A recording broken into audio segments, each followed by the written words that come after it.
Hi, everyone. This is Betsie Rothermel, the Program Director in Herpetology and Restoration Ecology. And I'm re-recording the talk I gave in the symposium because we had some sound issues on Monday.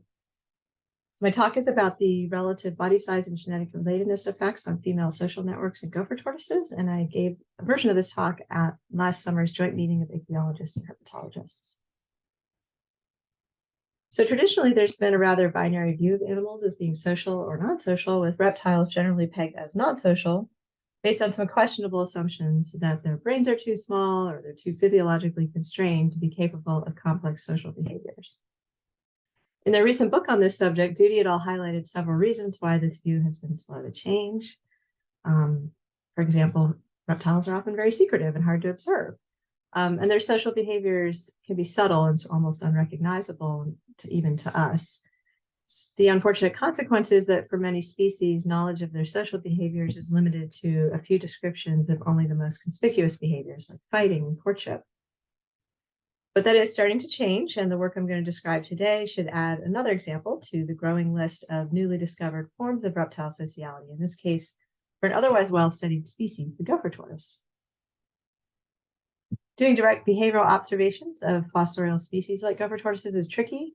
They usually stay pretty close to their burrow and flee into it before we even see them. But we are starting to get a more complete picture of their social lives using remote monitoring techniques and social network analysis. There have been 4 applications of social network analysis to gophers' behavior data. The first was a study by Geyer et al., who used cameras to monitor gopher tortoises entering and exiting female burrows at a study site in South Georgia. And they found there was complex social structure in the form of highly interacting subgroups or cliques that couldn't be explained simply by spatial proximity of the individuals involved. Now, with social network analysis, you can construct networks that take into account the strength of each relationship, as well as the directed or asymmetrical nature of the interactions.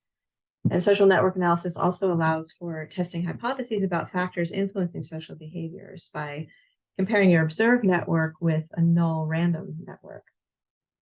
So we were intrigued by Geyer et al.'s findings, and we saw an opportunity to explore cryptic sociality in the well-studied population of gopher tortoises at Archbold Biological Station. Archbold is the site of the longest-running study of gopher tortoises that was started in 1967. And based on our mark recapture data, the population size in 2015 was about 73 adults. And there's a female bias sex ratio in this population. And there's also very high density, especially in the middle of Red Hill, because of past fire suppression. So our first objective was to describe the social network, the female-female social network in this population. We focus on females because the behaviors and fitness consequences of male-male interactions in this genus are already fairly well understood. And because when we placed cameras at female burrows on Red Hill, we saw quite a few interactions like this that seemed sort of inconsistent with observations in the literature. So for example, a couple of prior tracking studies suggested that there are generally low rates of female-female burrow sharing and contact. There was a study in Georgia, though, that observed that females would respond aggressively to other females that tried to nest on the apron of sand outside their burrow. But there was this older monograph on desert tortoise behavior, which actually only had 3 sentences devoted to female-female social behaviors. And it suggested aggressive interactions were fewer in number and seemed shorter and less intense in display. So given that intra-specific aggression usually serves to establish hierarchy among individuals for access to resources, these observations made us wonder what resources are the females competing for? And are they also engaging in battles for dominance, similar to what's been documented in the males? So I'll let this play out. Slow motion flipping, we call that. So don't worry, this tortoise did manage to right herself after the visitor and aggressor left. So we investigated the possible effects of body size and relatedness on female-female social behaviors with a couple of hypotheses in mind based on the behavior literature, things like size-based dominance hierarchies and kin selection. Our first hypothesis was that pairwise differences in body size would affect the probability of aggressive interactions, specifically that female pairs that were similar in size or sort of matched would engage in physical contests more frequently, just because if a the one female is a lot smaller, she might just flee and not engage in a fight. Our other hypothesis had to do with pairwise relatedness and its effects on probability of aggressive and non-aggressive interactions. We thought that females that were less closely related would engage more in aggressive physical contests, whereas females that are more closely related would engage more in non-aggressive interactions. Some of you may remember Nicole White, who was a University of Georgia master's student who did her thesis work at Archbold in 2014 and 2015. She used game cameras to record behaviors of 37 females from March to September. The cameras were set to record 30-second videos when they were triggered, and we monitored all females in the core study area for an average of 159 camera days. We also collected blood and genotyped all the adult females to determine their relatedness. And then our co-author, Rebecca McKee, used package iGraph to construct undirected and directed social networks. But first, before you get to any of that, we had to screen thousands of videos and turn them into data. So these were not super high-end cameras, so we ended up watching every video multiple times to really figure out what was going on, and importantly, to verify who was the resident versus the visiting tortoise. We classified each interaction into one of three types. So it was aggressive if it involved behaviors like shoving and ramming, so combat or chase flee behavior. It was considered non-aggressive if the resident was known to be present, but the interaction did not escalate to physical aggression. And some we just coded as visits because the current resident wasn't there or we weren't sure if she was present, but still another female came by and investigated her burrow. So this resulted in a data set of 349 interactions involving 33 females for social network analyses. So here I'm showing you an undirected network diagram, including all the visits, all the interactions, and some descriptive network level metrics. So degree centrality is the number of individuals that a tortoise came into contact with. On average, red hill females interacted with 5.6 other females during our study period. Network density is the number of observed edges out of all possible edges or possible linkages between tortoises. And this was rather low, about 0.18. And we did find moderate level of modularity. So there were about 7 clusters of highly interacting females. I guess an important takeaway is that overall, even in our high density population, females were not highly interactive. So during the nesting season, we only saw that about 11% of the possible dyads actually had an interaction that we captured on camera. And then it was less than half that during the non-nesting season. There aren't a lot of other data to compare this to, but this group did put proximity loggers on female desert tortoises. And they found, similar to us, that about 4% of the pairs interacted during the non-nesting season. So what happened during these interactions? Well, about half the time, we saw ramming or other escalation to some form of physical aggression. 77% of the dyads had at least one aggressive encounter. But importantly, the initiator of the interaction, the visitor, was not always the one who initiated physical contact. So often the resident tortoise would come out of the burrow and ram and push the visitor. So in other words, she would aggressively defend her space, her burrow. Actual co-occupation of burrows was rare and what we interpreted as hostile. In several cases, the visiting female forced her way in and stayed for several hours or even overnight in a couple of cases, essentially trapping the current resident in her burrow. We explored the effects of size in 3 ways using exponential random graph models. Some of our candidate models included body size of each female as a node covariate, but we also had models with absolute size difference as an edge covariate, so just the difference in the pair. You can see a lot of pairs were quite matched in size, but some varied as much as 7 or 8 centimeters difference in length. We also looked at relative size difference, which takes into account the role of the tortoise in the interaction by subtracting the size of the resident from the size of the visitor. Here are our results. This is from a directed network of just the aggressive interactions.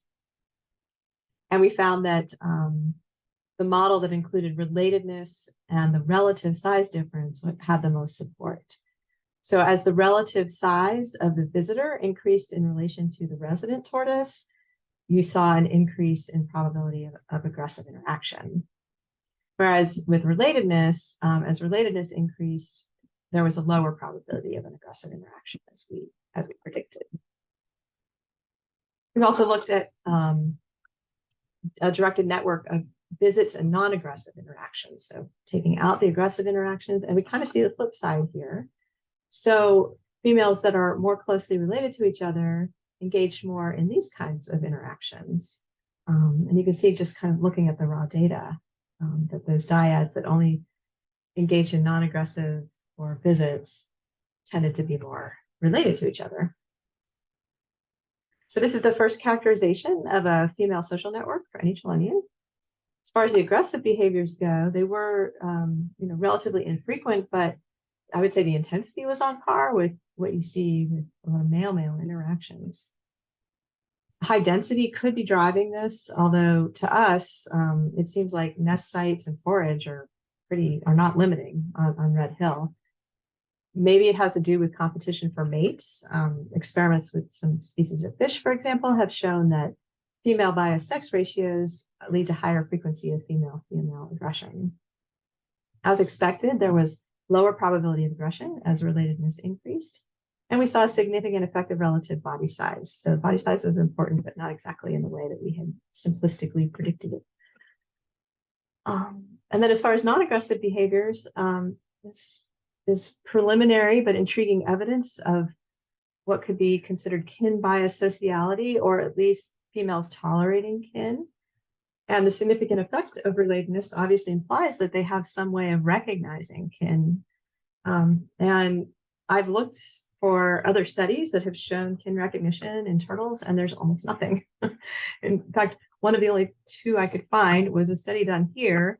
It wasn't trying to answer this question. We were looking at inbreeding, and we found that female gopher tortoises that are highly inbred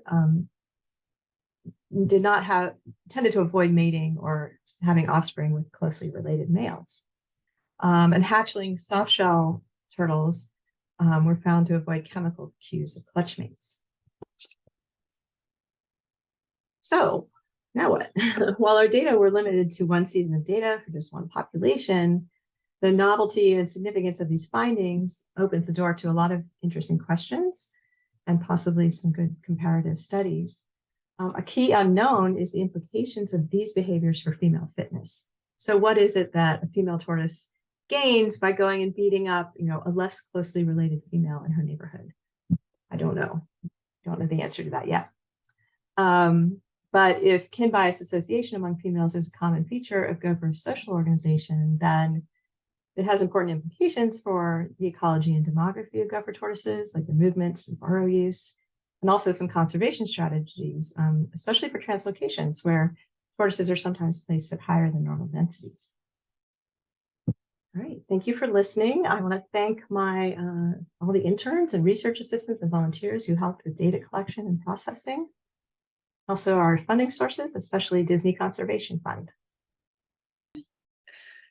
Okay, hello everyone. My name is Nancy Chen. I'm an assistant professor at the University of Rochester. So I've been coming down to Archbold to do work since my PhD, which I did with Fitz and Andy Clark at Cornell. So I thought today I would just tell you about a project that we actually came up with the idea when I was a grad student, and we are close to finally finishing this project. So I'm an evolutionary biologist, and one of the fundamental questions in the field of evolutionary biology is, why is there so much variation in individual fitness in natural populations? Here I'm just showing you a figure that shows that there's a lot of additive genetic variance. So there's a lot of genetic variation in fitness across different mammal species. And while there's been a lot of work kind of trying to answer this question in multiple different study organisms, I would say that we still lack a really good understanding of the role of selection in maintaining variation in fitness in nature, and especially how these processes are operating over very short time scales. So one thing to keep in mind is that natural selection is this really complex process, evolutionary process, and it can act at different stages of the life cycle. On the slide here, I'm showing you the typical life cycle for a sexually reproducing organism. And there are a lot of opportunities for selection to act. So for instance, different individuals may have genes that influence their probability of surviving, providing opportunities for viability selection. Not all individuals who survive to adulthood actually reproduce, so there's a lot of opportunities for sexual selection. There may be genetic variation in how many offspring a given individual produces, or fecundity selection. And finally, there's also an opportunity for gametic selection or segregation distortion of gametes. So Tim Prout in the 60s was the first to point out that kind of traditional tests of selection that are just looking at changes in comparing changes from generation to generation confound these different selection components. And a more rigorous inference of selection should really test for selection at these different life cycle stages. And Christensen and Friedenberg in the 70s came up with this really elegant hierarchical statistical framework for testing for selection at different life cycle stages, and they call this selection component analysis. More recently, there's been work that's been kind of taking the statistical framework that was developed in the 70s and trying to incorporate genomic level data. And a lot of this work has been done by John Kelly. And so what we wanted to do was to use this amazing study system, the Florida scrub jay, the population of Florida scrub jays at Archbold Biological Station, to try to really get a very detailed look at understanding what are the different evolutionary processes that are operating in this population, how does that influence allele frequency change, and how is can we actually measure selection at these different life cycle stages? So I think I don't really need to introduce the power of this amazing long-term demographic study. The one thing I will say is that because of the extensive field work and also some of the molecular work that has been going on for decades, we now have this extensive 14+ generation pedigree containing thousands of individuals. And we also have fairly comprehensive genomic data. So this figure on the bottom here is showing you the total number of Florida scrub jays present at Archbold over the years in gray, and the genotyped individuals are shown in blue. So we essentially have kind of very detailed life histories for thousands of individuals, in addition to genomic data for individuals for over 15 years. So I thought I would share some of the results we found so far. Let's start with gametic selection.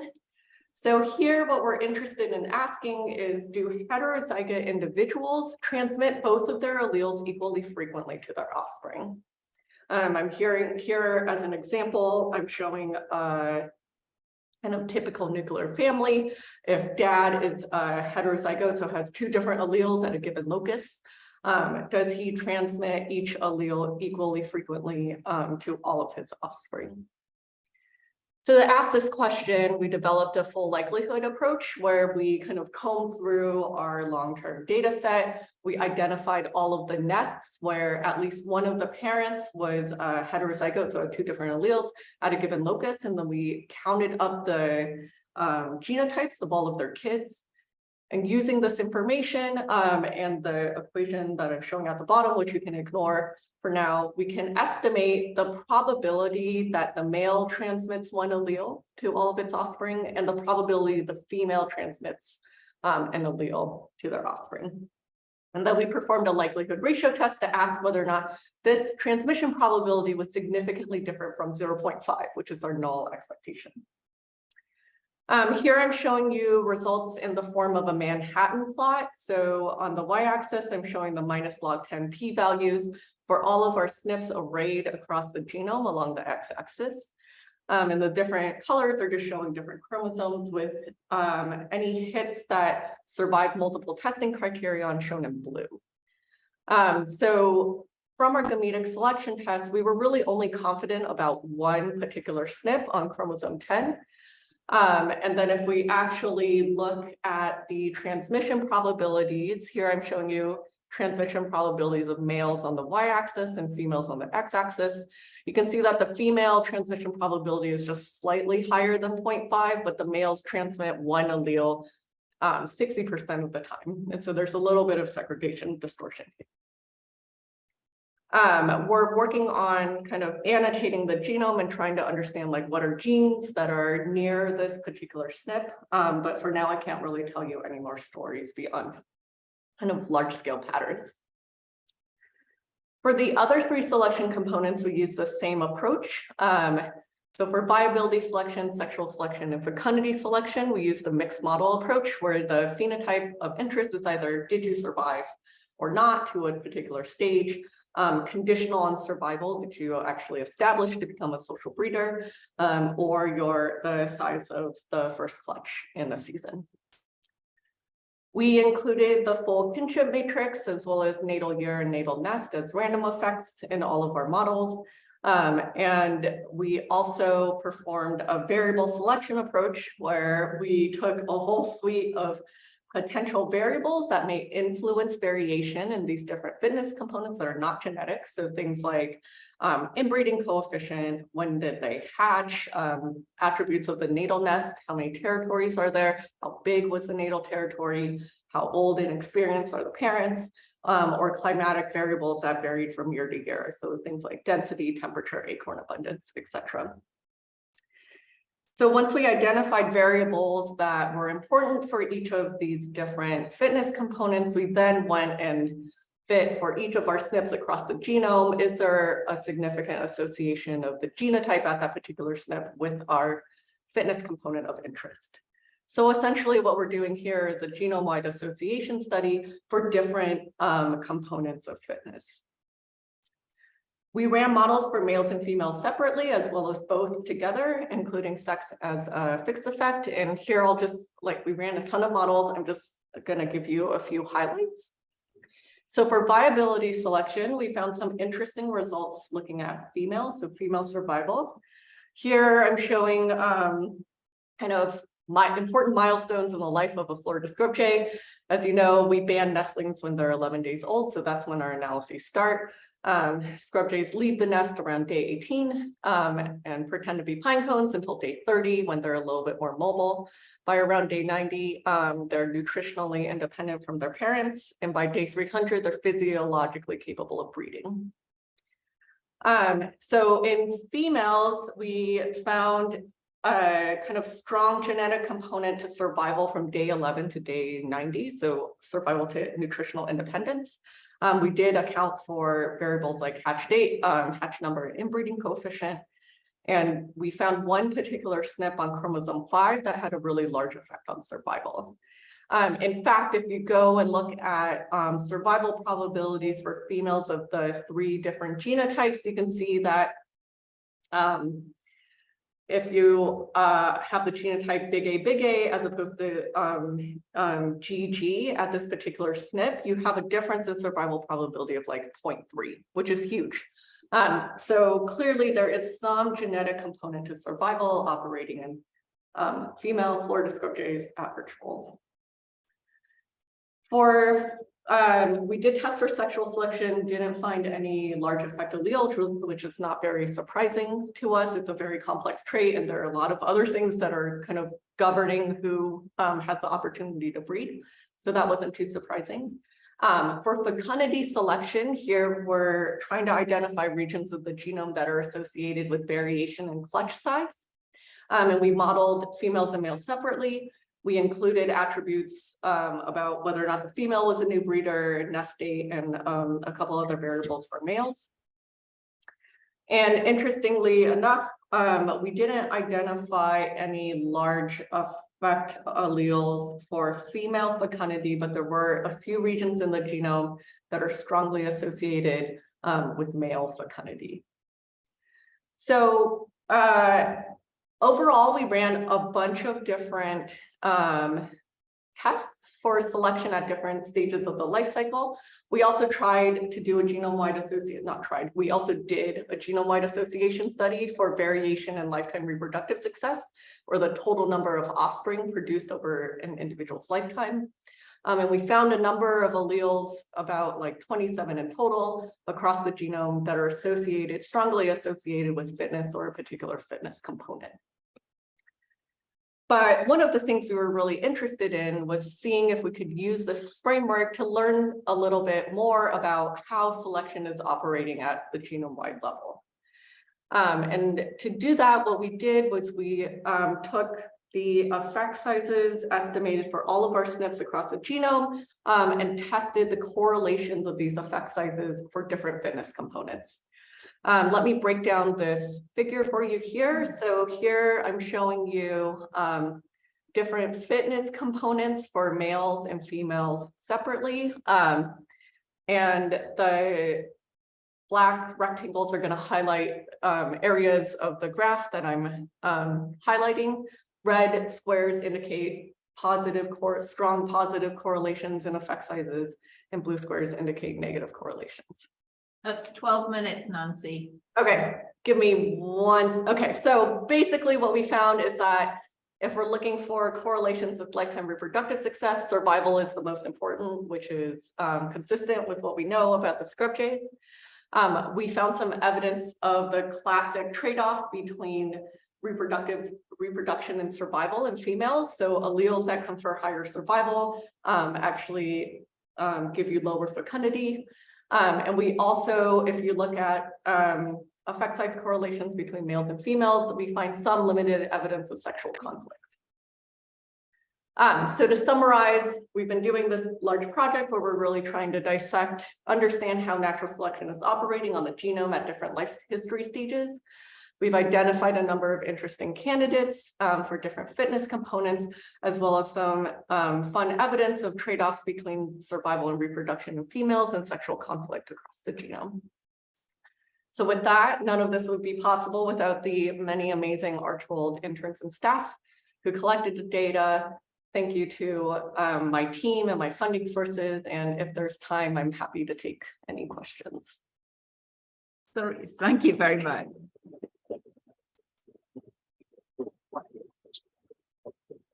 We've got just over a minute for questions, Nancy, and I'll get Laura to set up for the next talk. Anybody got, that was such an amazing talk, and it's hard to wrap one's head around that volume of data. Anybody have any immediate questions? Angela. Nancy, Speak really loud. there's that graph that we showed with male reproductive skew, right? Most males have 0 breeding offspring, and then there's, the fence male, the jury male, they've got 8, 9. Can you relate that to the selection figure you showed with the areas of the genome that were under selection for male fecundity? Like, do those two things go together? Were you able to hear that, Nancy? No, sorry. Okay, Angela, can you come up here, ask your question, and ask it in 1.5 sentences? Reproductive skew of males figure that shows some males. No, you have to come here at the computer because we're switching. Yeah. I'll email you. Okay, sorry. No, it's fine. It was a very good, complex but good question. Anyone got a really quick question? Okay, I'm pretty sure you're going to get some follow-ups, Nancy, because there was a lot of really great food for thought there. So thank you so much for joining us, and we're really looking forward to all of this coming out. So thank you. Thank you all.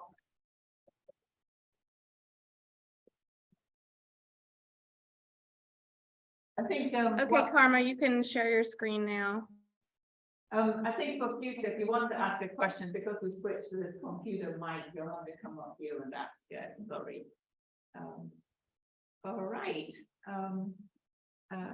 Karma, you're our next speaker. Welcome, and it's really nice to have you join us. And I'll let you introduce yourself and your own title and topic.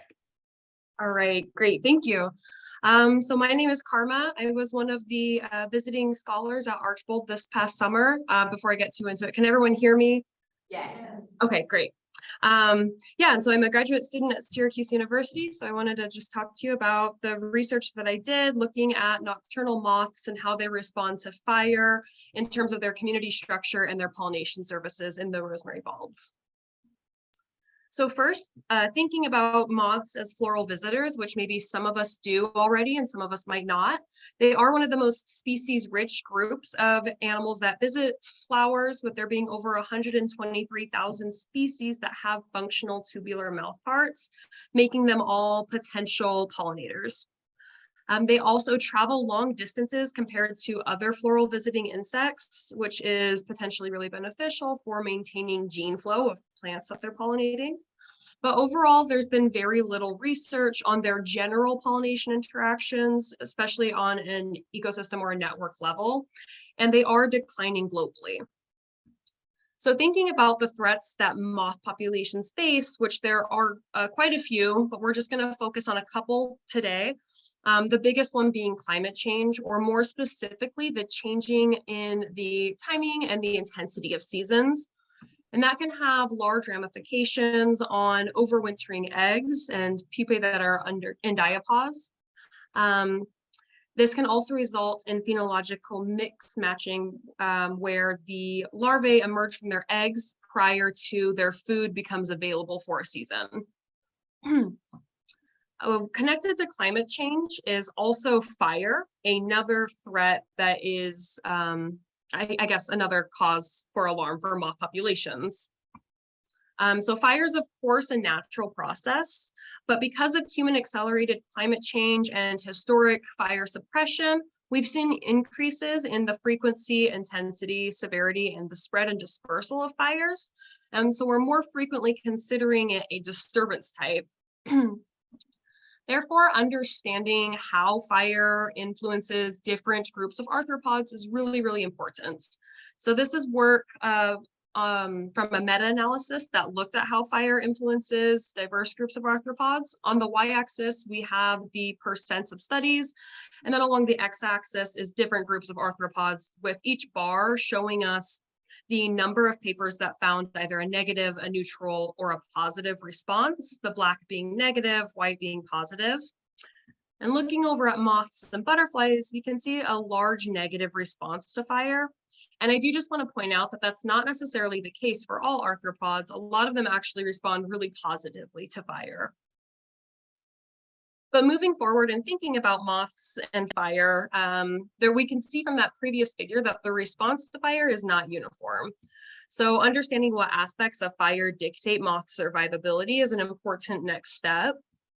And we do this by considering different fire-related variables like intensity, severity, size, frequency, and time since fire, which is what I'll be focusing on, because it allows us to get at things like recovery time. So overall, my research questions are, how does time since fire, or TSF, impact moth community structure in rosemary bulb habitats? How does time since fire impact the proportion of moths transporting pollen in rosemary bulb habitats? And what is the impact of time since fire on nocturnal pollination networks? So to answer these questions, I selected my sites along using the fire history at Archbold.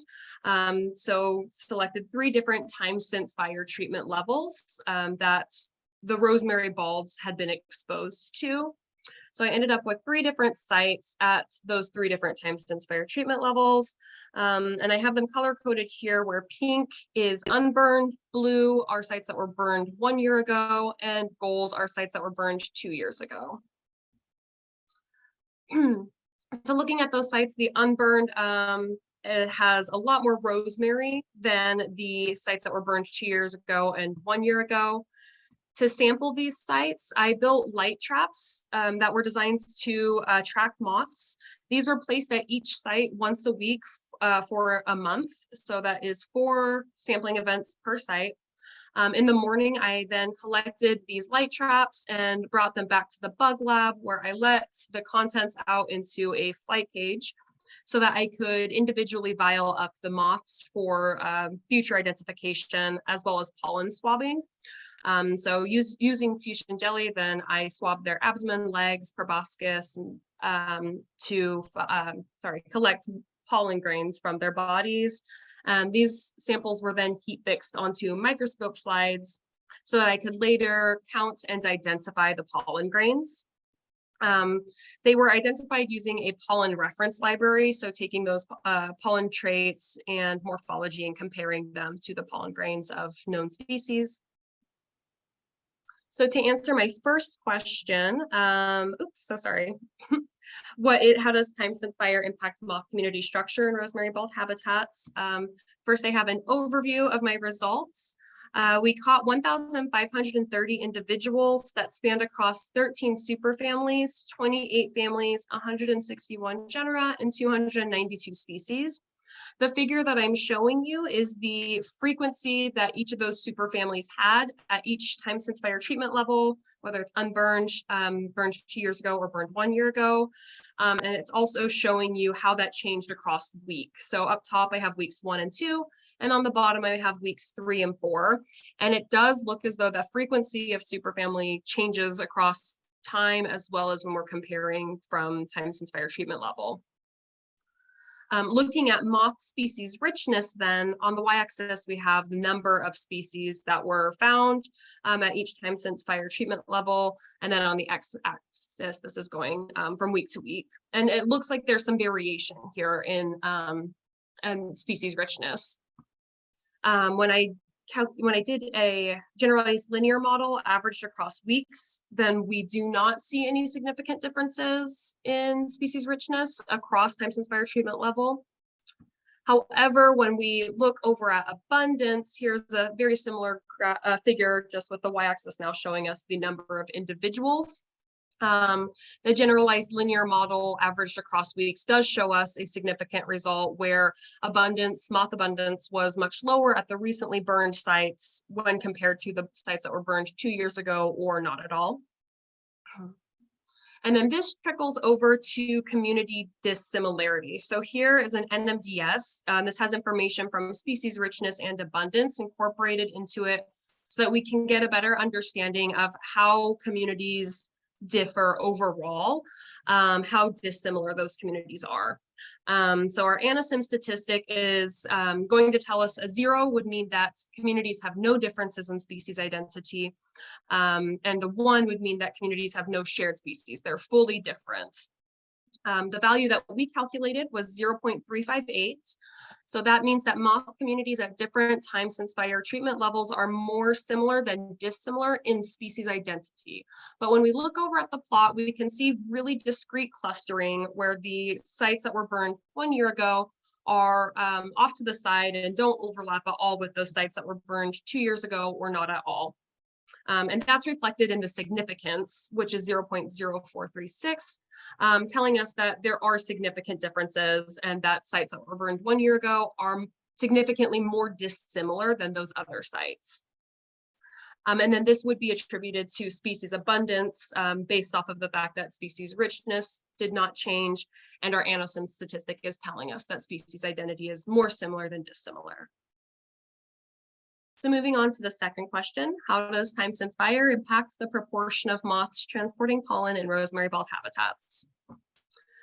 So altogether, we swabbed 1,143 of the collected moths, and just 363 of them had pollen on their bodies. That's just 32%, so that is a lot lower than we were anticipating based off of some previous work. The floral abundance was quite low, and we did do surveys for that at each of our sites. So that does follow, and we do see significant differences in the proportion of moths transporting pollen, where that was much higher at sites that were recently burned. However, when we identified those pollen grains, we realized that most of those pollen grains were not actually from plants that were currently flowering within the rosemary balds, they were from the broader landscape. So just 78 out of the 363 moths that had pollen on their bodies had pollen from rosemary bald plants. And so there were not differences in the proportion of individuals that were carrying pollen from plant species that were at the rosemary bald sites themselves. And I did also want to point out that the proportion of moths transporting pollen did vary significantly when we're looking week to week. So at the beginning of our sampling, there were 77% of the moths that we swabbed had pollen on their bodies, and this declined significantly almost every week.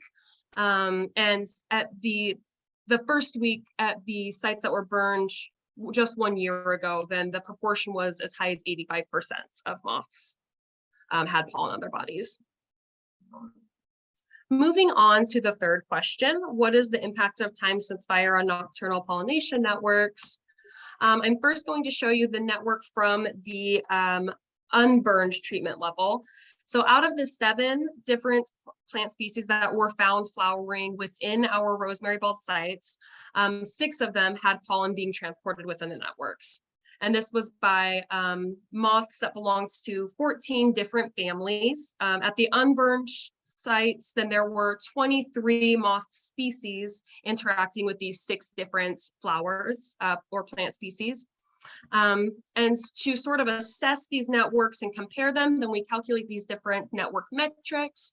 And I will get into those a little bit more.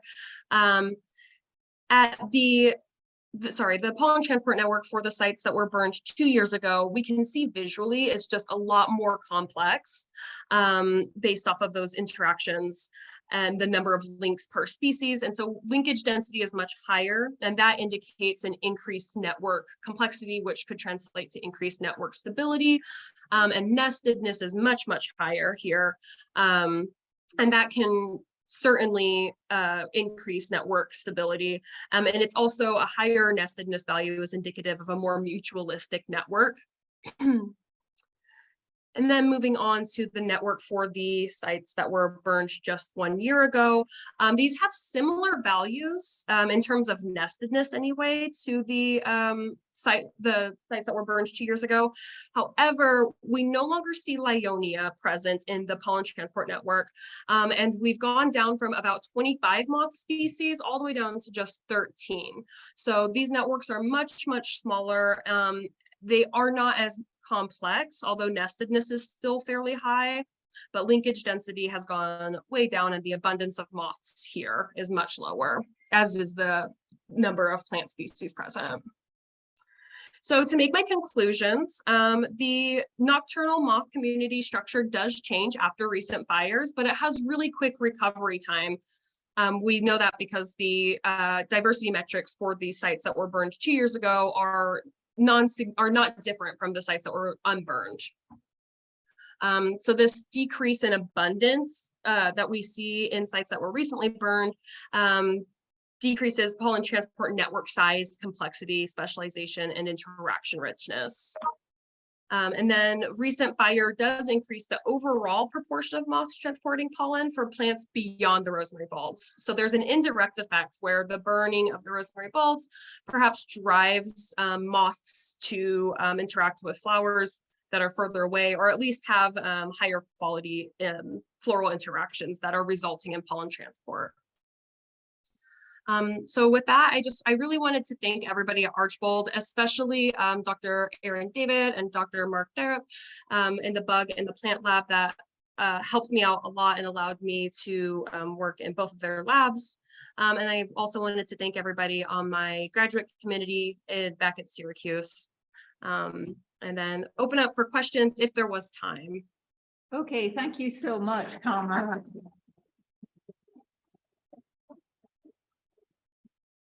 I think we have time for one quick question while Laura's switching out for Amartya. So does anyone have a question for Karma? Go ahead, Aaron, and speak up. Yeah, come up quick. Hey, Karma, that was a really cool talk. I was curious for the pollen. No, right here. Oh, yeah. Can you hear me? No. I was curious for the pollen. Can you distinguish between the various congeners of, say, Hypericum or Lyonia? Or do you just know, like, can you differentiate them, or do you just know that they're from at the genus?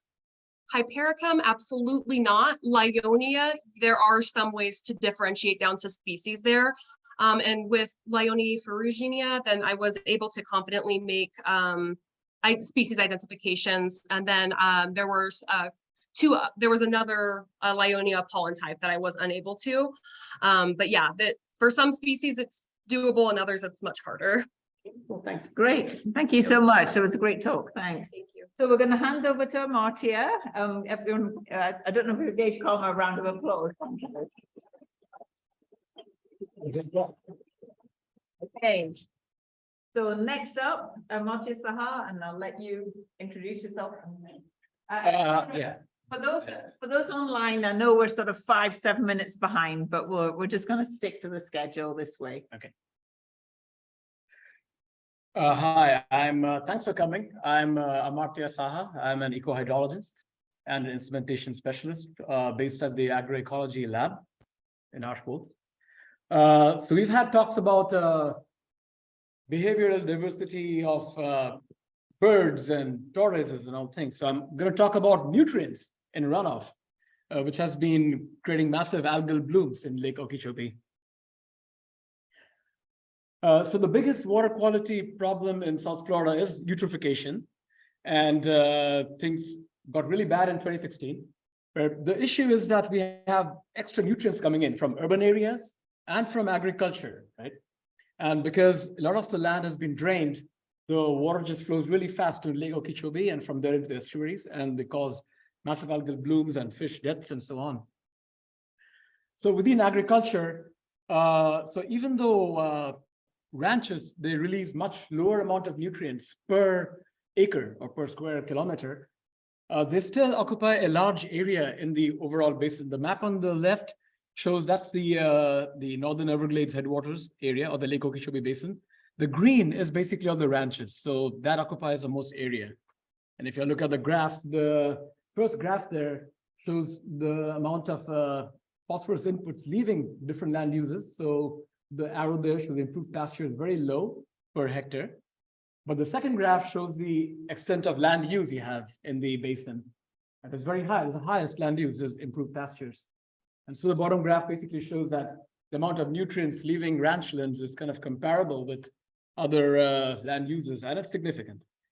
All right. So there's been a search for solutions to decrease non-point pollution coming off ranchlands. Sometime in the 90s, there were the best management practices put forward by the Florida Department of Agriculture. And basically it meant, it had a bunch of things. There was like modifications to fertilization, like do not put fertilizer in the wet season. There was drainage things. There was like, fencing, cattle feed and all that. But still, there were high amounts of pollutants coming into Lake Okeechobee. So then the track shifted towards dispersed water management, whereby on the land, they're encouraged to hold back water, some water, So there was the Florida Ranchlands Environmental Services Program, RESP, in 2007, 2010. That was a pilot program. And that was followed by the Northern Everglades Payment for Ecosystem Services. That began in 2011, and it's going on till date. And the basic thing, again, is that ranch owners are paid by the government to hold back some water because the benefits help society. However, there still is a high variability in the amount of flows and nutrients leaving ranchlands. So this study looks at data from the first project, the PREST project, and it basically examines different flow events, the characteristics of different flow events, and they're looking at the nutrient loads in each flow event, right? And this is actually the first study which is based on actual data. It's collected between 2007 and 2010. And actually some data is being collected even now, okay? And other studies were based on models, okay? So in this study, general hypotheses are the discharge coming off ranches, amount of water leaving ranches is mainly driven by rainfall, right? And is also affected by other conditions. For instance, early in the wet season, when the land's dry, you don't expect a rain to immediately create a runoff and so on. Then the nutrient loads, the amount of nutrients in the water leaving the ranches, that is affected by different characteristics of flow events. How long is a flow event? How intense is it? How fast is it? And also depends on basin size. It could depend on the type of pasture, the management of the pastures, and antecedent conditions. And then getting into pasture type, we have improved pastures and semi-native pastures. And we expected that the semi-native pastures, which have much less modifications in terms of drainage and fertilization than improved pastures, we expect they'll have lower nitrogen and phosphorus loads. Nitrogen and phosphorus being the nutrients of primary concern for algal blooms. Okay. So a general expectation was that flow events which were short in duration and had lower speeds, right? They would carry less nutrients off the ranches than flow events which were bigger or faster. Okay. So getting into the methods, so we actually have data from 4 ranches across the Lake Okeechobee Basin. I've just shown 3 maps here. If you look at the right map, this one basically, I'm just showing that, see, there's a pointer.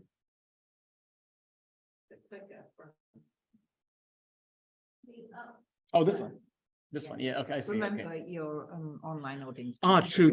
All right, so let me use the mouse then. Okay. So if you look at the, oh wait, I can't see here then, right? Talk it through, left, right, Okay. center. All right, Okay. sure. Okay, yeah. If you look at the map on the right side, okay, there is, so that's the basin area, and you can see a central canal with ditches. So basically this drains a pasture and the water outflows from here, this blue little dot there.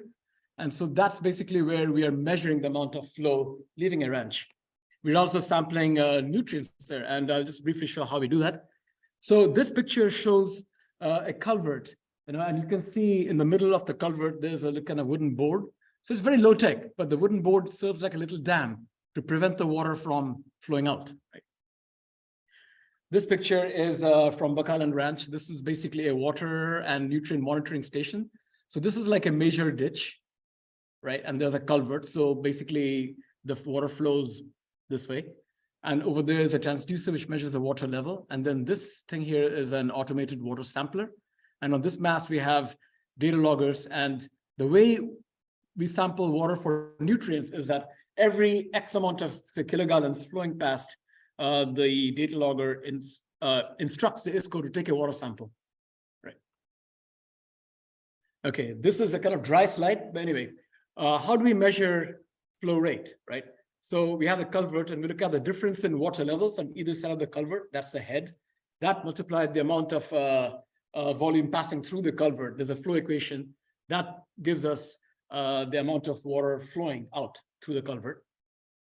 For measuring the nitrogen and phosphorus concentrations in the load, we have that automated ISCO water sampler, which I showed before, right? So it takes samples for every X amount of kilogallons passing through. And then those samples are taken and analyzed at the South Florida Water Management District Laboratory. And that's for ammonia, nitrate, phosphorus, and so on. Okay. Now, how do we calculate nutrient load per flow event? That's basically the concentration of nutrients times the amount of flow which has left the ranch. So that's the load per the flow event. And then now you can say like a big ranch will have more flow, so more nutrients coming off. So we express it in 2 ways. We express nutrient loads in 2 ways. One is we express it in terms of flows. That's a flow weighted nutrient load. And that's nothing but is the total amount of nutrients leaving a ranch in a flow event divided by the total amount of flow. So that's basically, it's a concentration, milligrams of, say, nitrogen per liter of water. We can also express the nutrient load in terms of the basin area of the ranch. So that's basically, again, the amount of nutrient load divided by basin area, right? So that's, and units is kilograms of nutrient per hectare in the ranch. Okay.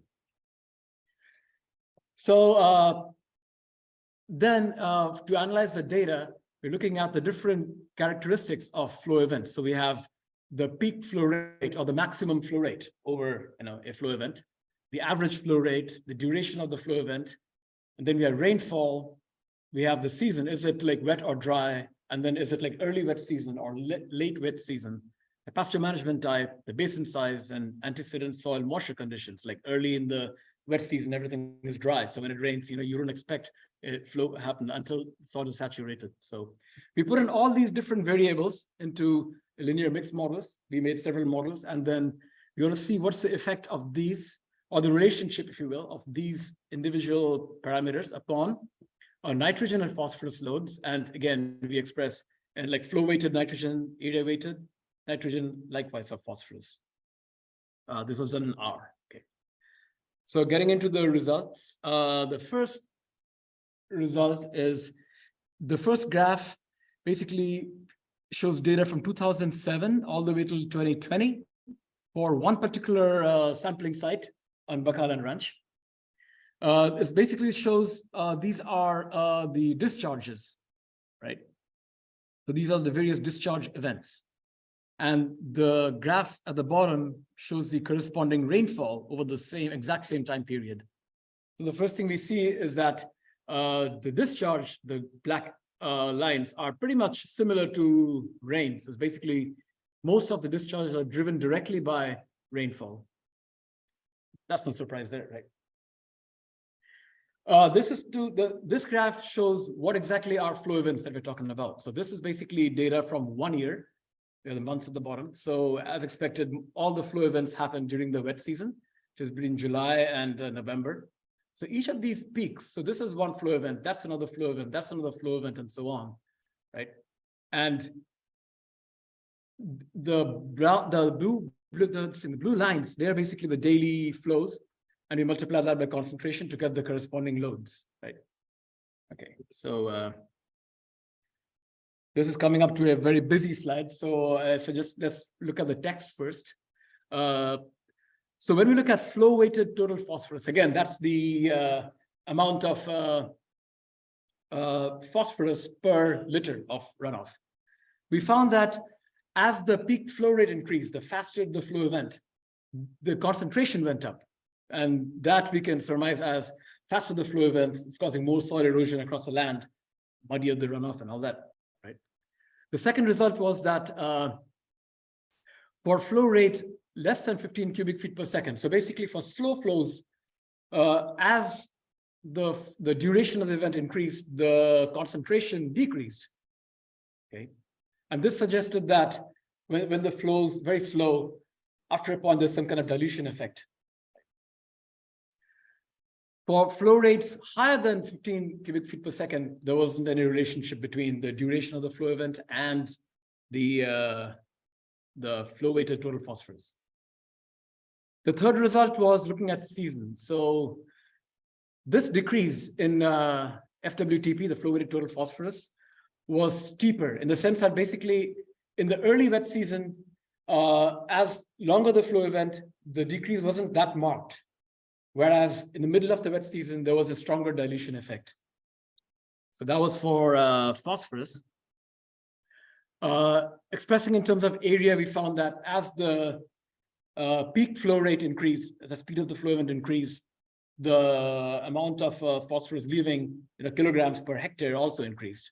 Okay. And the same seasonal effect was shown. I mean, there are lots of graphs, but I'm trying to speed it up in this presentation, so you can always get back if anybody's more interested. Moving on to nitrogen. All right, so already 12 minutes. Okay, fine. Okay. So yeah, so as 3 minutes left. Okay, so unlike phosphorus, with faster speeds, we did not see any increase in the concentration of nitrogen. And that wasn't kind of very surprising to me, at least, finding. And then as the duration increased, there were decreases in nitrogen. So we thought that could be dilution effect. Okay. So we found that there's a difference in behavior, and that could be because the dominant form of nitrogen in runoff is basically nitrate ions, and they're very easily washed into water. They're very soluble, right? And that's the main nutrient of concern, basically, worldwide, nitrates.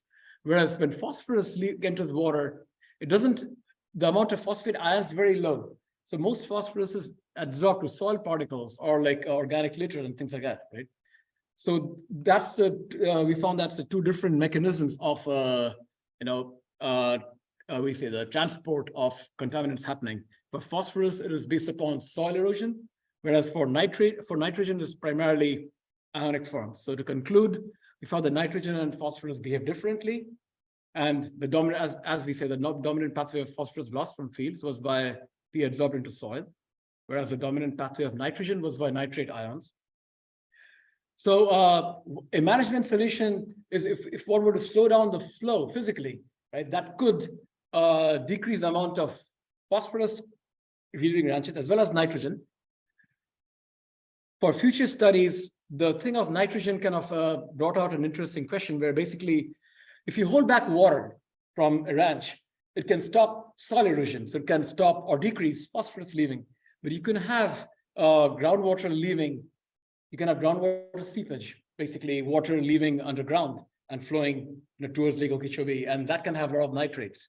And not much is known about how much nitrate occurs in seepage, or even how much seepage is happening. So that could be a future area of research. Questions? Yep.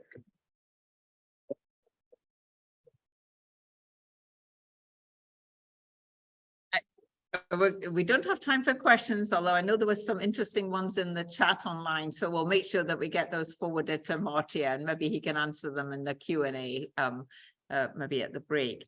I'm going to ask our next speaker to come up. Oh no, it's online.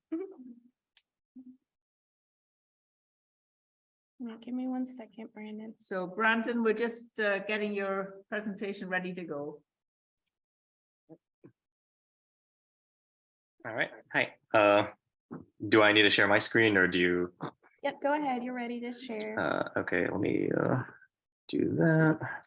Get you a full screen. Can you hear me? And Yes. do I sound all right? You're loud and clear. Yeah. Yeah. Okay, awesome. Okay. Good. How's this look? It looks great. Okay, sweet. Let me just move this window out of the way. All right. All set, I think, hopefully. Yep, you look good. Okay, sweet. So hi, I'm Brandon, and I'm a PhD student in Dr. Hojin Song's lab at Texas A&M, and I'm here to talk to you about the fascinating world of pygmy mole crickets in Florida scrub and sandhill. How do I move forward in this? Oh, okay, there we go. So so first off, what are pygmy mole crickets? This is this kind of basal offshoot group of grasshoppers. Despite their common name, they actually are not really that closely related to crickets. And the common name comes from their overall morphological resemblance to true mole crickets with these kind of digging front legs.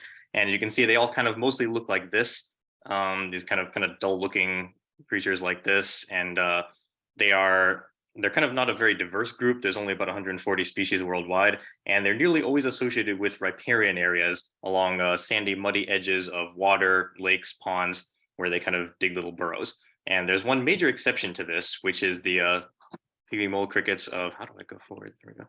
The pygmy mole crickets of Florida scrub and sandhill. And as we all know, Florida scrub is this really unique ecosystem formed from Pleistocene dunes, and with a lot of endemic species, and it's often characterized by these big open gaps of sand. And this is the home of these pygmy mole crickets, which feed in a subsurface layer of blue-green algae and cyanobacteria. And as you can see, their pygmy mole crickets of scrub are actually kind of really colorful compared to a lot of the normal species that are found in wetland habitats. And most interestingly, there are two different genera, Neotridactylus on the left and Alepes on the right, that have convergently evolved to live in these rather xeric habitats, which is quite a bit different from the wetland habitats of their ancestors. And this is significant because scrub is broken up into these various ridges across the state.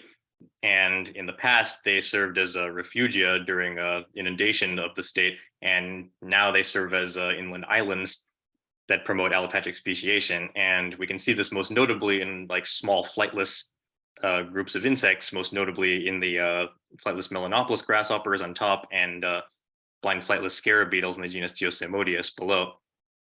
And we suspected that the similar thing was occurring with pygmy mole crickets, but pygmy mole crickets of scrub are really poorly known. There's only been 3 papers published on them, 2 by Mark Darup and 1 by me.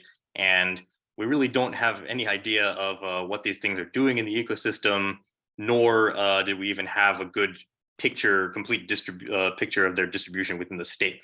And so that leads me to my objective for this work, which was to conduct a systematic survey of pygmy mole crickets in all of the scrub and open sandhill habitats of Florida, determine the Florida distributions of all of the species, document all the populations with live photos, and collect specimens for DNA work for some future studies I'm going to be working on.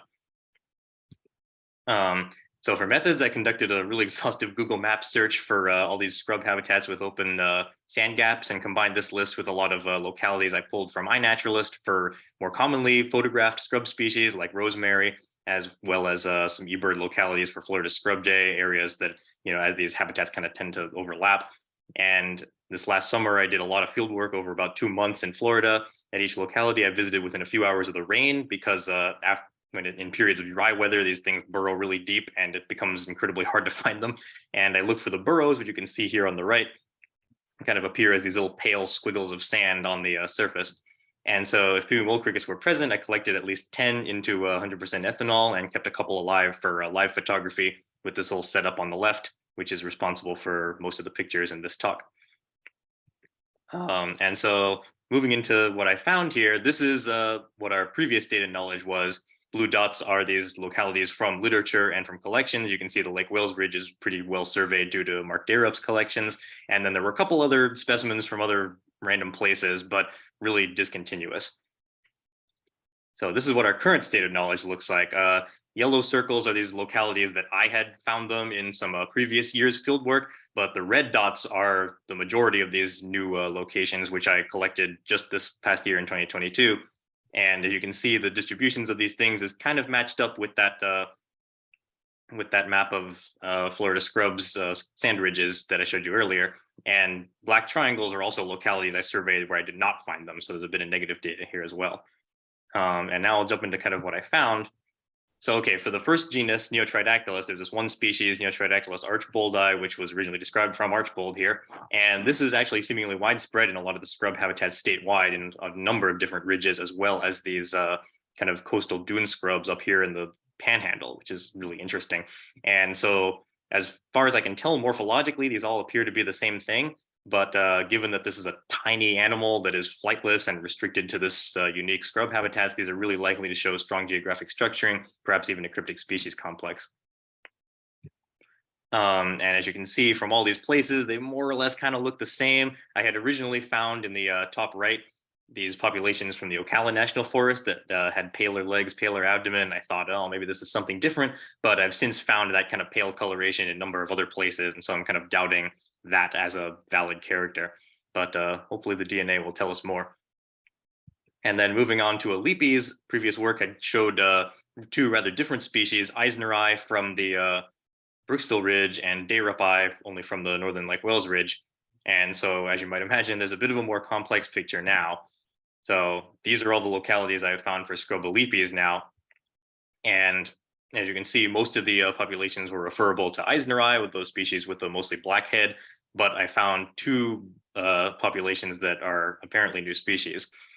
And so this is kind of what we have now. We have, starting from the left, we have Eisneri described from the Brooksville Ridge, and I now have found it on the Cotton Plant Ridge, Lakeland Ridge, and the Cedar Key Scrub.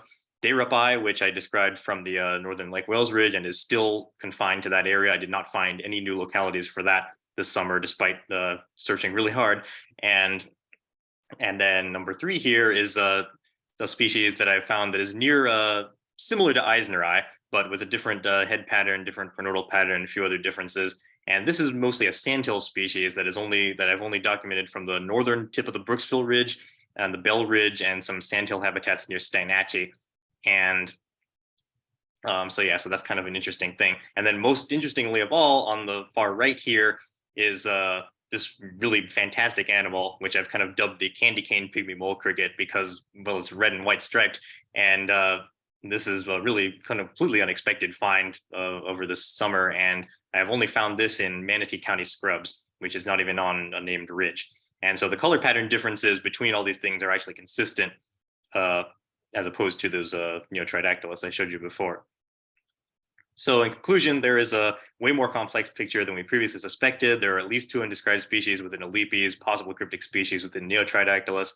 As you might expect, there's some pretty striking biogeographic similarities to other scrub endemic organisms, which you might expect given, that there are so many creatures that are endemic and kind of don't really move around a lot from these scrubs, particularly rosemary scrubs.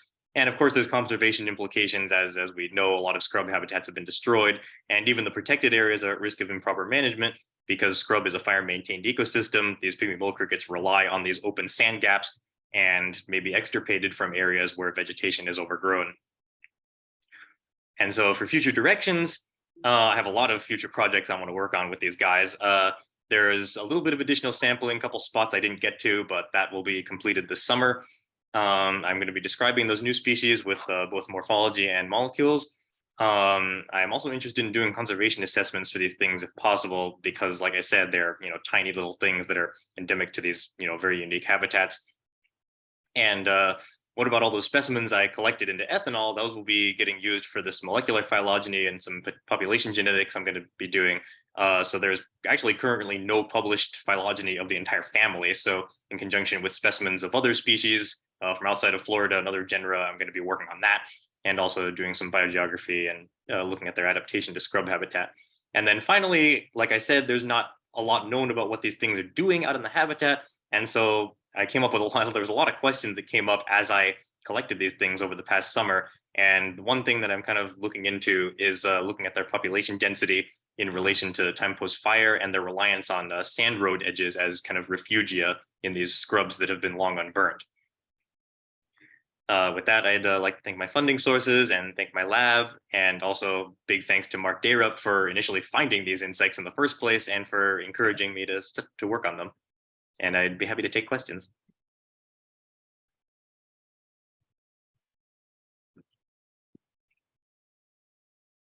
You must have been to more scrub sites than many of the rest of us put together. Thank you, Brandon. Any questions for Brandon? Mark, would you mind coming up here to ask the question? Thank you so much. Sorry, I know this is boring, but. So it's great to see you and great to see your work. And this is a great talk. So you made me very happy. One of the ways that many species of Orthoptera have been distinguished, as you know, from the works of Tom Walker, is by their songs. We sort of know that these make songs, even though they're too small to actually broadcast them through the air. So do you have any plans maybe to record any songs of these? So yes, the question is about songs that these guys produce. And yes, I have looked at these guys and they do have that little stridulatory organs, and it's like they have to be making some sound. They're doing something. And I do want to work on that. I don't have any concrete plans yet, but I do want to at least try to record at least some of the species and just try to see what they're doing with that. And I would not be surprised if multiple populations have different song characters. I would not be surprised in the slightest. Okay, there was a question online from John Fitzpatrick. I think it boils down to these extraordinary striking color patterns. And do you have any explanation for this as opposed to some of the other mole crickets? So I've wondered about that as well. So the more black ones, the Neotridactylus, those actually, that might appear to be a striking color pattern, but I've actually kind of noticed that they blend in quite well with all the little like tiny bits of charred wood and other things like that in the scrub. And so they can jump, and then they just kind of become another bit of debris in the sand. And then as opposed to the Alepes that are more pale, they kind of seem to be more blending in with the sand itself than with little debris in the sand. And then with that one, the candy cane one that's red, I wondered about that when I first found it. I was like, what possible advantage could you be getting from being bright red? But then I noticed in that area there was a plant, I can't remember, I think a rustweed or something, that was really common in that area, and that was it made a lot of little tiny bits of reddish branches that were all broken around. And honestly, they kind of looked like that. So I'm wondering if they're not mimicking little bits of rustweed. So it'll be interesting to look at further. More interesting questions for your future directions. So, and I know Ho Jung Song is bringing the class here next year. So we're really looking forward to that. I'm assuming you'll be coming with that. Oh yeah, for sure. So why don't we thank Brandon again, and we'll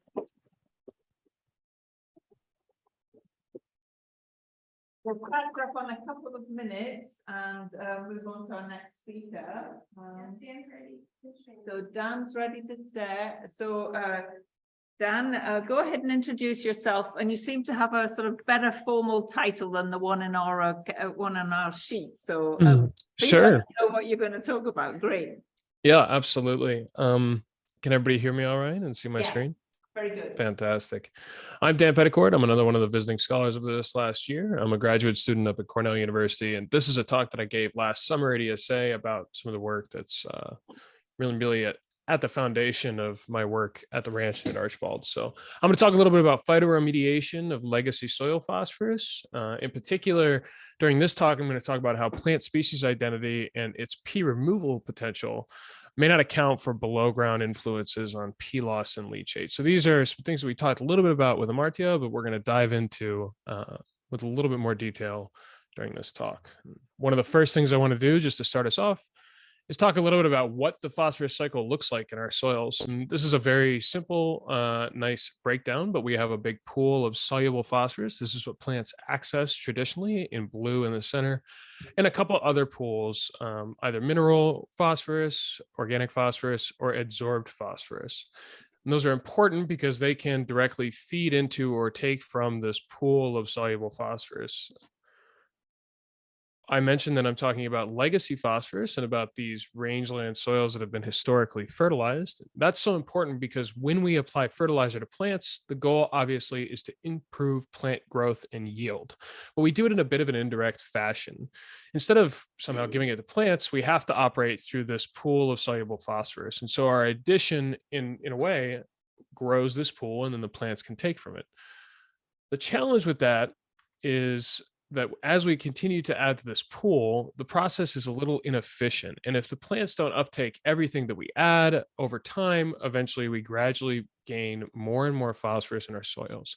This is a really nice example of a study up here in the chilly Northeast. I know that right now down in Florida, it's probably much better weather, but this is an example of another watershed that is emblematic and representative of the same situation we have in Lake Okeechobee. I want you to look here really just at this solid bar and at the dotted bar. And the solid bar is meant to indicate just how much surplus fertilizer is being put down in a given year.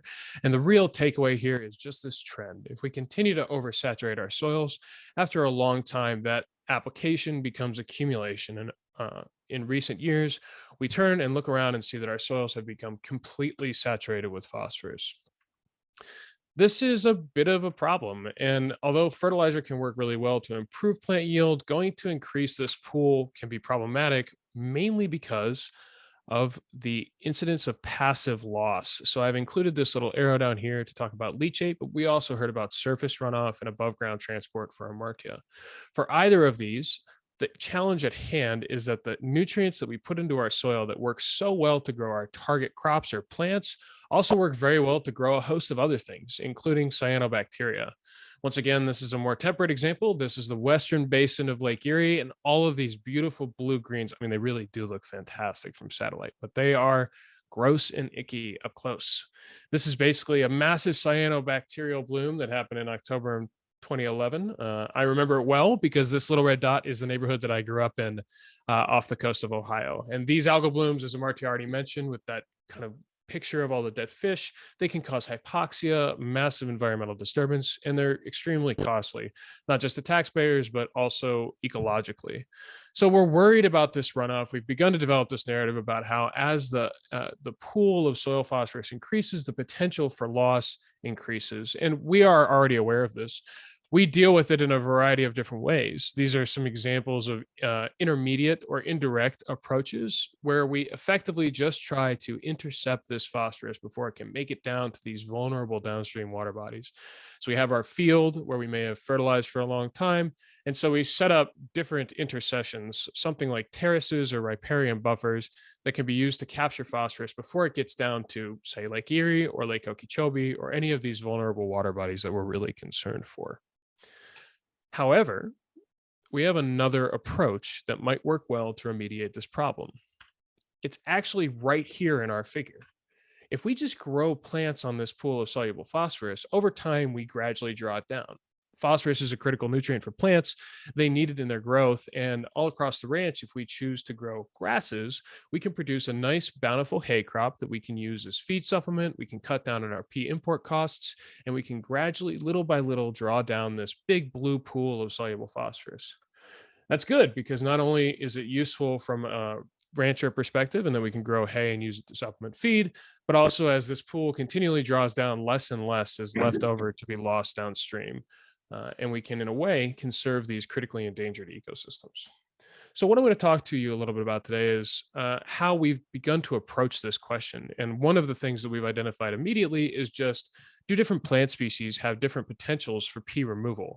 I've stylized it here with these nice 3 little candidates, and that'll be a nice, useful way to follow as we go through. You know, what we're really interested in is, in terms of this phosphorus that is removed, are there species specific differences? Do different plants pull out different levels of phosphorus? But this question is more complex than just this axis. It's not just the potential for harvest, the potential for removal. As Amartya mentioned, phosphorus solubility is a bit of a tricky question, and a lot of phosphorus that is lost either in surface runout or below during groundwater, that can be affected directly by these different processes. And different plant species may have differential influence on the mobility of phosphorus in these pools. That is to say, a given plant species might actually directly increase the amount of soluble phosphorus by drawing from these other pools of mineral or organic. It's also possible that different plant species, either through their rooting structure or their fungal associations, might increase or decrease the amount of leachate that runs off. So in a way, it's not just that simple stylized figure I showed you where we're worried about removal. We also have to be concerned about loss. And that's important for one really critical reason. A conventional approach would suggest to us the scenario on the left, where as a plant draws up more phosphorus, less remains to be lost downstream. And we would imagine that from a stakeholder perspective or from a modeling perspective, we can simply limit our analyses to this above arrow. These arrows represent the amount of phosphorus that can be removed in a hay crop or in a plant. However, that may not be the full picture. While this kind of conventional, like I said, very traditional mass balance approach may work in some cases, it's also possible to have a different situation. We might imagine here in scenario C, where a plant does a very good job of accessing these other pools of phosphorus. It increases the solubility of phosphorus in comparison to another co-competitor, but it doesn't take up all of that. In a way, it's almost made the inefficiency worse, and it presents the possibility that more phosphorus might be lost downstream. This isn't often considered, and so we designed a shadehouse experiment to test it. We set up a shadehouse experiment using 3 very common forage species that are set out across Buck Island Ranch. They're often used either for feed or for hay. Predominantly at Buck Island, it's bahia and limpo grass, but stargrass is also commonly used throughout the American Southeast. These grasses have the nice benefit of being widely used as forage throughout the subtropics, so that this research has some global and regional impacts. I have a little schematic here on the left that shows our experimental design. We used pots nested in buckets so that during the course of the experiment, we could both measure the amount of phosphorus in above ground tissue, quantifying that arrow I showed, but also collect leachate and see whether or not either the volume of water that was coming out of the bottom of these pots or the amount of phosphorus varied based on species. I'm going to get a little bit into results here. I start immediately with this figure. If you look on the x-axis, these are our 3 different plant species. If you look on the y-axis, this is the plant percent phosphorus. So after the end of the experiment, we let our plants grow up for 3 months. We harvested them and we evaluated just how much phosphorus is packed into the tissues of these plants. And although there are some slight differences, we noticed that stargrass tends to have significantly more phosphorus than limpo grass. We didn't notice a massive difference. This is largely because phosphorus is just important for all plants. They want to put as much as possible into their tissues, and it's likely that that explanation is behind why we don't see much of a difference between bahia grass and stargrass. This isn't the whole picture, though. We, as managers, as scientists, we don't really think about grass or hay yields in terms of plant percent phosphorus at the tissue level. Instead, we think about it from a field perspective. I love this slide. I think it's a powerful illustration of the above ground expression of these plants. If you look on the left, stargrass is this tall, dense, bushy is a lot of above ground biomass in which phosphorus could be stored. Bahia grass is a thick and dense carpet, but they are morphologically very different. Bahia grass has below ground rhizomes, stargrass has above ground stolons. This difference in above ground expression, when we apply it to the results that we took out of our experiment, starts to show some more dramatic differences. When we scale the amount of phosphorus removal potential up to the hectare, we see a pattern begins to emerge. Stargrass is still up at the top of the picture, in part because it does such a great job of storing phosphorus in its tissues. But the morphological difference begins to separate between it and another common occurring plant, Bahia. We could see here how these relate back to those above ground arrows. We have here like our nice intermediate case Bahia grass that does a pretty great job, but maybe not as good as star. And then we have our slightly worse performing grass in limpo. Just at the hectare scale, it's going to remove on average a little bit under half as much as something like star grass. But as I said over and over again, we're not just interested in the above ground part here. We're also interested in the below ground. And the unique design of our project allowed us to look at plant level characteristics that may have predicted whether or not uptake and leachate were connected. In this next figure, I want to talk a little bit about those results. So here on the x-axis, we have our same three species. And on the y-axis, we have the influence on phosphorus loss. I've added here a dotted line to show something that I haven't talked about yet. In this experiment, we used control pots to simulate what bare ground might be like. In essence, after we'd homogenized and split up our soil, we also set up pots in which we never grew any plant. In this way, we could compare the actual influence of our plant back to a bare ground control and see whether or not a plant does a better job of retaining or perhaps opens up the door for phosphorus to be lost. And in fact, that's just what we saw. Beneath Bahia grass, this Paspalum notatum, a very common forage throughout the southeast and the subtropics, we saw increased rates of phosphorus in leachate loss, and that's a problem. We saw a nice contrast here. Stargrass did a very good job of retaining phosphorus, and as you can see, these black dotted line is the mean beneath all empty pots, and the red is the standard error. Stargrass tended to retain more, and in particular, when contrasted with Bahia grass, does a much better job of stopping up phosphorus and leachate. And that's interesting, in particular, because they didn't appear to be that different in above ground uptake. As I showed you at the tissue level, they were roughly equivalent. There was no significant difference. And even when we scaled it up to the hectare, they were roughly equivalent. Although stargrass did a better job, Bahia grass was also what we would consider traditionally to be a good competitor. This in here lies the real crux of this talk. The big challenge with Bahia grass is that it seems to defy this conventional mass balance approach. I've used this diagram here to show the relationship between plant percent P and P lost in leachate. Each of these columns are our three species. Going from left to right, we have Bahia grass, in the center, stargrass, and on the right, limpo grass. I've only included statistics where they're significant. And what you'll immediately notice is that there is a positive relationship between uptake and loss in Bahia grass. This defies what we would conventionally imagine. As I suggested, one might think that the more phosphorus we remove from the system, the less is left over. However, something critical is happening beneath Bahia grass to flip this on its head. This is an issue, something that we need to explore further. We didn't see a relationship in either stargrass or limpo grass, but as you might notice by the fact that I've left my laser pointer dangling over here, there is the beginnings of a negative trend, something that we're interested in exploring. This is something you would more traditionally associate with this mass balance approach, and I think it is likely that as we begin to unpack it, we might see more of this picture develop. I want to return briefly and just talk about my conclusions. I know I'm right at time. First, a major takeaway, different plants have different potential for P removal, and we saw different amounts of projected P removal across species. This is a critically important question for stakeholders. If the idea is how much phosphorus can we remove from soils, these statistics must be considered. Secondly, we saw a variable influence on subsurface loss in leachate, particularly of phosphorus. I note here all pots lost an equivalent volume of water. This is interesting. It suggests that what is really changing is the amount of soluble phosphorus that can be picked up, or perhaps the amount of suspended phosphorus particles, just like Amartya mentioned, where phosphorus is often tightly tied to soil and can be suspended in solution as that one unit of a soil aggregate particle. And finally, we noticed that plant P uptake did not correlate with leachate loss, and our result shows that plants with high uptake don't necessarily predict correspondingly lower leachate. In particular, we found beneath Bahia grass, there was more loss in leachate with pots that had a higher rate of P uptake. Briefly touch on the implications and discussions of this. Here is a stylized model that describes how we usually tend to look at fields and watersheds.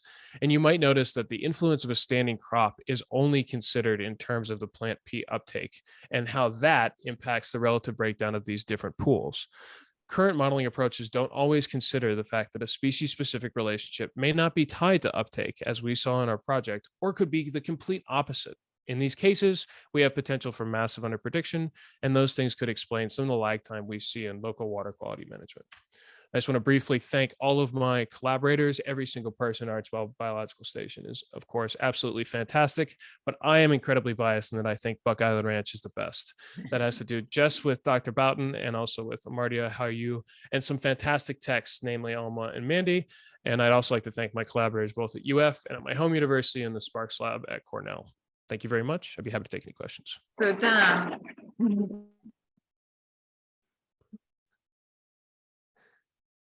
That was a terrific talk. We're actually at the time, although we're also, maybe we could take one question because we're about to have a break. I'm going to suggest if you want to go out for a break earlier, we're going to start again at 3:45. Sorry to those online, we're 15 minutes behind. However, if any of you would like to stay and ask Dan a question, I'm sure you're happy to stay online while we do that. So if you need a break, maybe you could quietly go out, and if you want to ask any questions, welcome to stay in. Anybody had any particular questions? I actually had one, Dan, and I know this is a big stretch, but you know, what is it about Bahia is sort of a recurring theme. And, you know, we have the same questions from a methane as well as from a P release. What is it about Bahia? I think it has to do, I think it is a particular combination. Those of you who are talking could take it out. That would be great. Thanks. I think it's a particular combination, both of physical structure of the roots and of microbial associations. So some of the work that I've done since completing this, but during my tenure as a visiting scholar, has suggested that Bahia is maintaining certain fungal associations, even in these high phosphorus soils, like what we use in our ranch. Those could be arbuscular mycorrhizal fungi that play a very important role in P solubility and P uptake. I think there's also a very critical part to be considered, especially with phosphorus and subsurface leaching, that has to do with the physical structure of the roots. So if you've ever dug up Bahia, you know, it's got these thick, dense rhizomes and then nice big lateral roots. And I think those things are actually making for macropores that those soil aggregate particles that Amartya was talking about can flow down without being intercepted. Something like Star or Limpo has very fine roots, and I think it does a worse job of breaking up the soil. I mean, I know all of our soils are already basically super easy to flow through, but I think that might be a part of the question. Okay, well, Dan, thank you very much. And I'm glad you're continuing to think about this because it's just such a recurring problem for us. So we really appreciate it. That was a great talk. For the rest of you, why don't we take a break and start again at 3:45? Those of you online, please hang on with us. And we're going to run over at the end of this, obviously. So I hope you'll be able to stay through. Thanks. Sure. Would you like me to answer River? Oh, could you do that on? River, absolutely. I don't mind answering in the Q&A. Go ahead. Go ahead. Is River still there online? I'm not sure. I just see the name in the chat. Let me see. Oh, yes, still online. River, these are things that we're considering. Yes. I'm sorry. River Santina has asked us, what made us choose the grasses we did? So in the original design, we actually also included two grasses that are used for that might be used for forage. So we also included West Indian marsh grass and maiden cane, but the particular focus on these three is that they're being considered for what we're calling a vegetation harvest strip. So one of the direct approaches would be exploiting these grasses to turn into hay. So we would choose a hot spot on the ranch. The ranch is particularly nice because we've identified all these places that might be high at risk for phosphorus runoff, for phosphorus leaching.